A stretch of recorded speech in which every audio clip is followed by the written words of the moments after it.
Trevor erokamano ahinya mana kisewacho no wabago to wakadi kaachiel kod jagoro mar Kupete bade ma Homa Bay Kandi Stephen Yogo kaachiel kod jagoro mar riwruok jonyuol e kaunti ma Homa Bay Kandi Moses Nyambere kalre kod mutni mosebedo e riwruok mar Kupete nyaka ne jagoro maduong' mar Kupete kelo Misori chung ng'anyo mar jopuonj kendo golo chik mondo jopuonj mag Kupete dog e tich. Neno ka jagoro mar Kupete bade ma Homa Bay Kandi Stephen Yogo obiro twak koting'o firimbi manota gitiyogo e kinde ma ng'anyo kendo manotelo ne ng'anyo mar jopuonj mag Kupete e kaunti kaendi.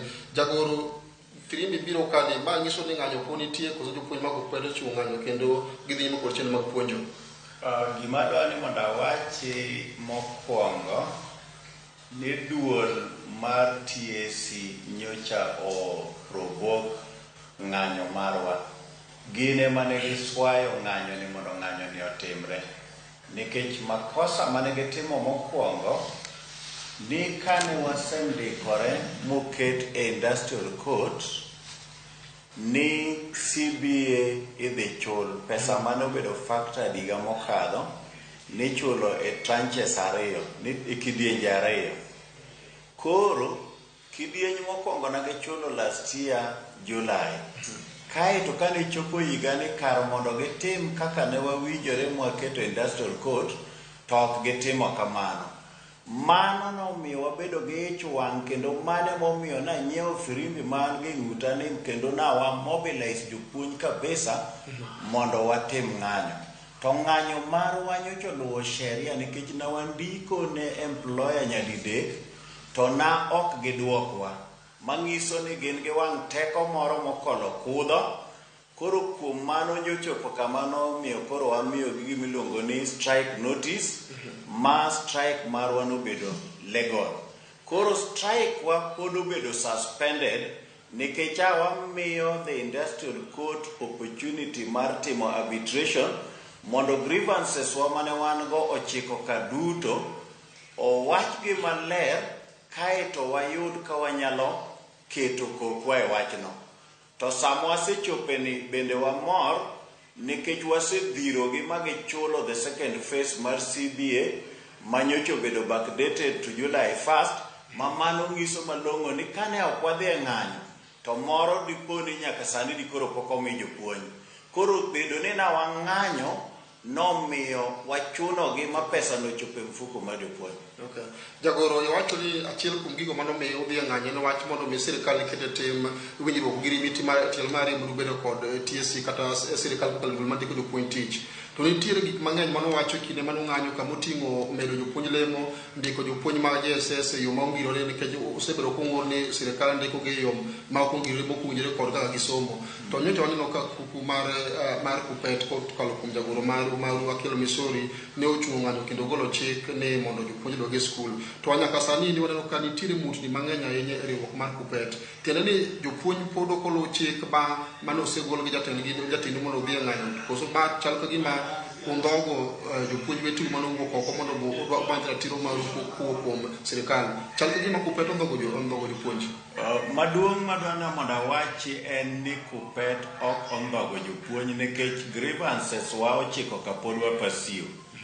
Adiera makende en ni grievances ma okwongo osebedo implemented ma jopuonj oyudo kaka koro for instance jopuonj nitie pesa moko madhi e bengi magikano e SACCOS gi kuondegi magikano e SACCOS kata magichulo go loans e bengi kata na e SACCOS go.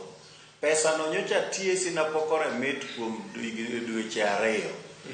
Kanyawago koko mwadhiro gi jomachiel to naneno ka nyocha gigolo pesa no magichiwo mangiso ni sani koro jopuonj manobedo blacklisted e CRB dhi bedo ni koro idhi gonygi mondo gibed thuolo mar olo kata mar keno. Koro kosa mane TSC otimo ni gideko ka ok gioro pesa no mamano na miyo japuonj bedo the laughing stock mano nyaka nwagore ni. Medical cover mar teachers nyocha ne en 22 billion nobedo reduced to 11 billion. Kane ok wago koko to mano da ok obedo restored. Nyocha chopo kama koro ka japuonj odhi kata na e osiptal ting'ise ni medical cover mar teachers sani ok wanyal treatu. koro ineno ka nyocho chopo makoro osiptende mag sirikal kende manyalo treat ji, to mag private to nariembo jopuonj.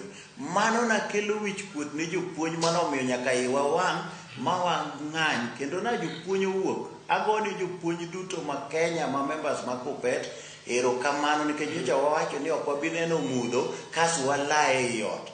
Nuwuok oko te. Jagoro kapok adhi jakoma jagoro mar jonyuol ma be kandi iwacho ni ng'anyo ni uchungu kuom kinde. To kendo kinde maromo nade? Tibo neno ka jopuonj ma Kenya ma members ma KUPPET biro kaw kaka joma serious mo gima timo, nikech uluongo ng'anyo to chungo kapok gigo temo dwaro sirkal ochopo. Nitiere gima wachiwo maniluongo ni the bare minimum. Grievances wana gin 9 to nowaduogo wa synchronize gi magibedo 6. Mokwongo ne ni CBA nyaka chul mabek backdated, ma mano nyaka natimre. Mar ariyo nowacho ni third parties nyaka bed remitted, ma mano nosetimore. Na wawacho ni medical cover nyaka bed restored to 22 billion, ma mano nosetimore. Kas mar ang'wen nowacho ni JSS teachers nyaka bed confirmed. Kuom mutni gi kokno mana watimo ni nomiyo sirikal oyie ni gidhi golo 18.5 billion supplementary budget, kendo giyie ni January gibiro confirm jo JSS. Lweny mane wagoyo madwaro ni mondo ing'e maduong' en ni wan kaka jo KUPPET ok wadwar gimiluongo ni casualization mar puonjo. Ni keto japuonj chalo kaka jalwedo kata jakojoro. Mano e gima na okwadwa, nikech jopuonj gi nodhi e gimiluongo ni teaching practice sama ne gitimo interns. Ka gisetimo interns kaka teaching practice, koro bang' mano onego bed ni ndiko gi permanent and pensionable. Kendo do noseyudo ni en ataro mar chik ndiko jopuonj kaka interns. Koro mokwongo wadwaro ni mondo sirikal ong'e malong'o ni jogo onego bed ni koro bedo permanent and pensionable, kendo bang' mano ok wabi dwaro ni ng'ato chak ndik kaka intern. Okay. Erokamano ahinya. Moses